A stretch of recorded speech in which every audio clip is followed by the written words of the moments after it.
Violence Jack とな。Hello. Welcome back to Lambda. Today I'm going to review the 3 Violence Jack OVAs released in 1986 to 1990. Violence Jack is a 3-episode anthology series of OVAs adapting certain parts of the original manga of the same name by Go Nage, the same mangaka who made Devilman. Now you're probably asking, what's an anthology? An anthology is a show that has a self-contained story per episode, meaning that one single episode has a beginning and an end and doesn't continue the story further with future episodes. This OVA is particularly infamous for its extreme graphic and sexual violence, including, but not limited to, dismemberment, rape, torture, necrophilia, and cannibalism.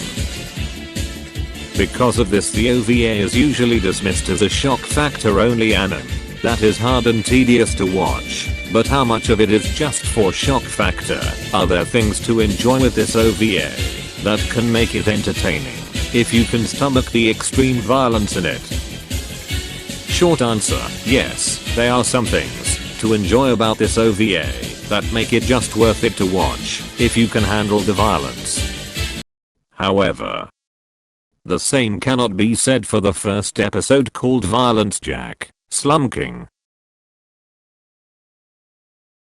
Released in 1986, it's a 37-minute OVA which adapts the first major arc Slum King / Harlem Bomber storyline. Set in earthquake-devastated post-apocalyptic Kanto region of Japan. The area has been under control of the Slum King, an overlord who is in a conquest to conquer all of Kanto with his fist. One of the people under his control is Captain Harlem Bomber, a blondie who is a freaky guy, I guess. Then, rising above the ashes of the dead, Violence Jack appeared in all of his 8 feet muscular glory.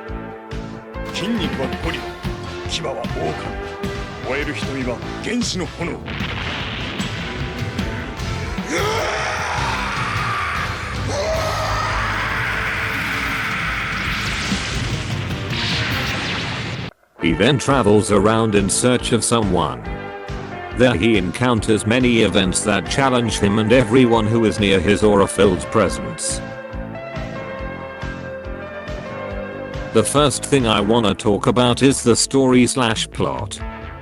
I'm not sure if it's because of the manga or the OVA, but the storyline is too short and narratively basic and rushed.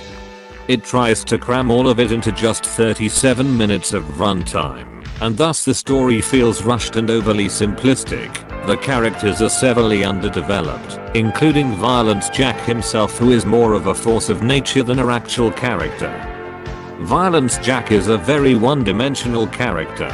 He is rarely shown, and when we do see him, he barely even talks. I can literally count the amount of times he has spoken in one hand.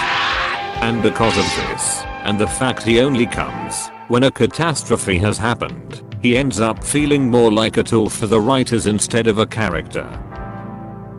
And the side characters aren't really an improvement as well, since the 37-minute runtime is too short to have a compelling narrative. All of the characters get so little screen time I ended up not even caring for their deaths in the slightest. This also includes the final boss of the OVA, Harlem Bomber, who we barely even know besides being a captain, and because of that the ending felt anticlimactic, because we never got attached to any of the characters in it. The pacing is also boring, because the OVA is too short. Certain plot threads come and go way too fast for us to even get invested in it. There is this one scene where Yumi and Mary visit a sex dungeon to be turned into sex slaves, but since it doesn't linger on it for too long, it ended up feeling out of place in the episode, since it isn't explained why there even is a sex dungeon.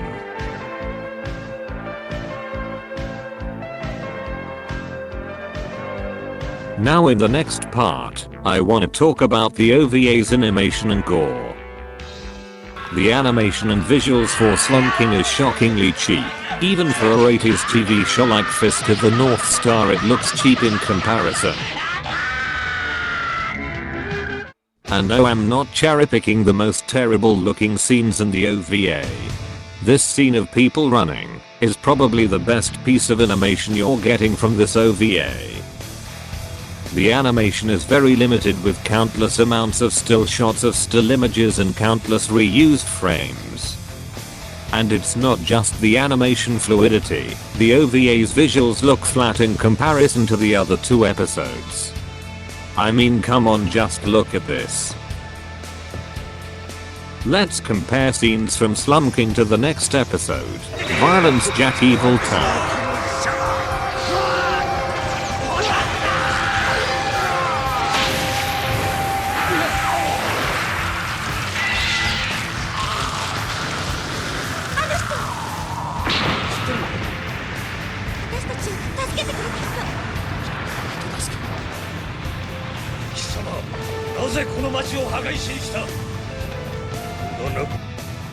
Basically, what I'm trying to say is the OVA looks cheap, crude, and rough for a OVA, let alone an anime TV show from the 80s.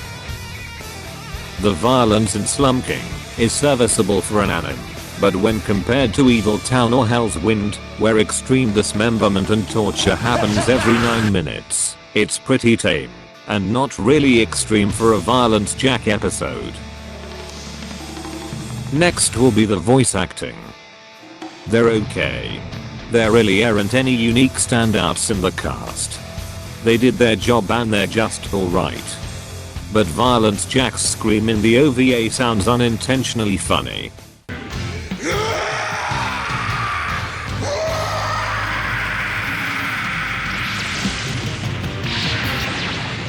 However, the dub of Slum King is comically bad. But it's the good kind of bad. There is so much swearing it's unintentionally funny.